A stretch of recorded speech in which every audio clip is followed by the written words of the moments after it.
नमस्ते जी। 69वीं श्रव्य कणिका श्रीमद् वाल्मीकि रामायणम। पुस्तक के अनुवादक संपादक टिप्पणी करता है परमहंस स्वामी जगदीश्वरानंद जी सरस्वती। पुस्तक का प्रकाशन विजय कुमार गोविंदराम हसानंद नई दिल्ली द्वारा हुआ है। हम 31वें सर्ग के 13वें श्लोक तक आपको व्याख्यान कर चुके। इसमें वशिष्ठ जी मुनि सीता को वल्कल पहने देख करके कैकेयी को उपदेश दे रहे हैं। 14वां श्लोक, न गंतव्यम वनम देव्या सीतया शीलवर्जिते अनुष्ठास्यति रामस्य सीता प्रकृत मानसम। हे दुश्शीले देवी, सीता वन को नहीं जाएगी, अपितु श्री राम के वन से लौटने तक राज सिंहासन पर बैठकर राज्य शासन करेगी।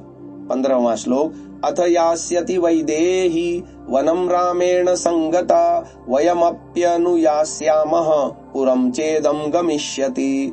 यदि सीता राम के साथ वन गई तो हम लोग ही नहीं किंतु सारे अयोध्यावासी राम के साथ वन चले जाएंगे। 16वां श्लोक, भरतश्च सशत्रुघ्नश्चीरवासा वनेचरः वने वसंतम काकुत्स्थम अनुवत्स्यति पूर्वजम। भरत और शत्रुघ्न भी चीर धारण करके तपस्वियों के वेश में अपने बड़े भाई के साथ वनवासी हो जाएंगे। 17वां श्लोक, ततः शून्याम गत जनाम वसुधाम पादपैहि सह त्वमेका शाधि दुर्वृत्ता प्रजानाम हिते स्थिता। जब इस राज्य की भूमि मनुष्यों से शून्य हो जाएगी, केवल वृक्ष ही वृक्ष रह जाएंगे, तब वो कुटिल व्यवहार करने वाली प्रजा की अहितकारिणी तू अकेली वृक्षों पर राज्य करना। 18वां श्लोक, न ह्यदत्तां महीम पित्रा भरतः शास्तुमर्हति त्वयि वा पुत्र वस्तुम यदि जातो महीपतेः।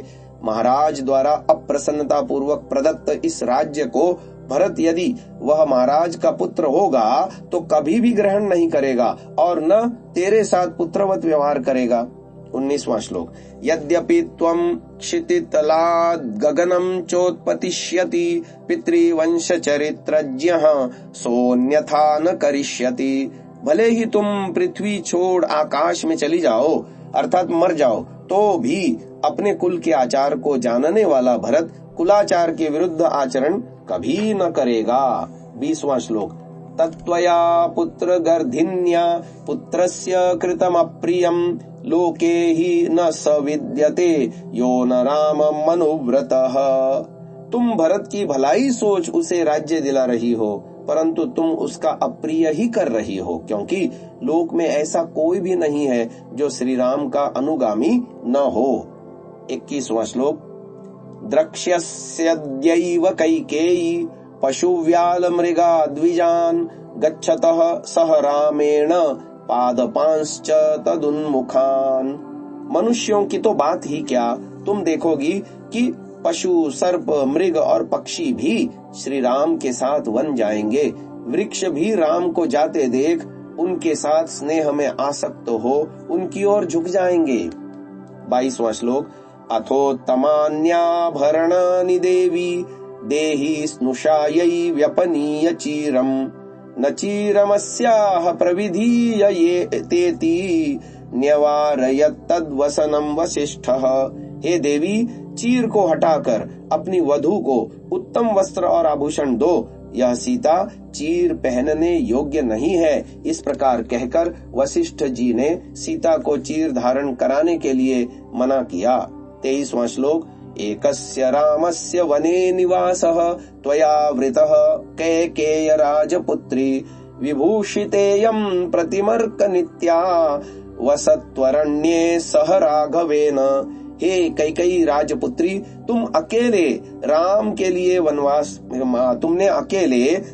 लिए वनवास मांगा था, अतः सीता वस्त्राभूषणों से अलंकृत होकर वन में जाए और राम के साथ निवास करे। तस्मिंस्तता जलपति विप्रमुख्ये गुरौ नृपस्या प्रतिम प्रभावे नैव स्म सीता विनिवृत्त भावा प्रियस्य भर्तुः प्रतिकार कामा। विप्रश्रेष्ठ तथा अमित प्रभाव वाली राजगुरु वशिष्ठ जी के ऐसा कहने पर भी सीता ने उस चीर को नहीं उतारा। उतारती भला क्यों? वह तो अपने प्यारे पति के समान ही वल्कल वस्त्र धारण कर वन में रहना चाहती थी। यहीं पर 31वां सर्ग समाप्त हो जाता है। अथ द्वात्रिंशः सर्गः, 32वें सर्ग का शीर्षक है वन गमन की आज्ञा। प्रथम श्लोक। तस्यां चीरं वसानायां नाथवत्याम नाथवत् प्रचुक्रोश जनः सर्वो धिक्त्वां दशरथं त्विति। सनाथा सीता को अनाथा के समान चीर वस्त्र धारण करते देख वहां उपस्थित जन समुदाय चिल्लाया, हे दशरथ, तुम्हें धिक्कार है। दूसरा श्लोक। सनिश्वस्योष्ण मैक्ष्वाकस तां भार्यामिदम् अब्रवीत् कैकेयी कुशचीरेण न सीता गन्तुमर्हति। तब महाराज दशरथ गर्म श्वास छोड़कर अपनी पत्नी से बोले कि हे कैकेयी, सीता कुश चीर धारण करके वन में नहीं जाएगी। तीसरा श्लोक। रामेण यदि ते पापे किंचित कृतमशोभनम अपकारः क इहते वैदेह्या दर्शितो धमे। माना कि श्री राम ने तुम्हारा कुछ बिगाड़ा था, परंतु अरे पापिन, मुझे बता तो सही, सीता ने तुम्हारा क्या बिगाड़ा था। चतुर्थ श्लोक। इति राजा विलपन् महात्मा शोकस्य नान्तं सददर्श किंचित भृत्शातुरत्वाच्च पपात भूमौ तेनैव पुत्र व्यसने निमग्नः। महाराज दशरथ इस प्रकार विलाप कर और अपने शोक का कहीं अंत न देख अत्यंत आतुर हो भूमि पर गिर पड़े और पुत्र वियोग जन्य दुख में डूब गए। पांचवा श्लोक। एवं ब्रुवन्तं पितरं रामः संप्रस्थितो वनम् अवाक्षिर समासीनमिदं वचनम् अब्रवीत्। इस प्रकार कहते हुए और सिर झुकाकर बैठे हुए महाराज दशरथ से वन जाने के लिए उद्यत श्री राम ने कहा। छठा श्लोक। इयं धार्मिक कौशल्या मम माता यशस्विनी मया विहीनां वरद प्रपन्नाम शोक सागरम। हे धर्मिष्ठ, मेरी यह यशस्विनी माता कौशल्या मेरे बिना शोक सागर में डूब जाएगी। सातवां श्लोक।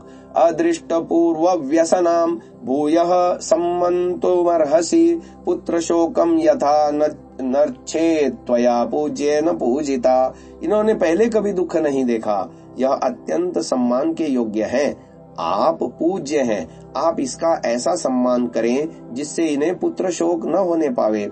आठवां श्लोक। रामस्य तु वचः श्रुत्वा मुनिवेशधरं च तं समीक्ष्य सह भार्याभि राजा विगत चेतनः। राम के इन वचनों को सुन और उन्हें स्त्री सहित मुनिवेश धारण किए हुए देखकर महाराजा दशरथ मूर्छित हो गए। नौवां श्लोक।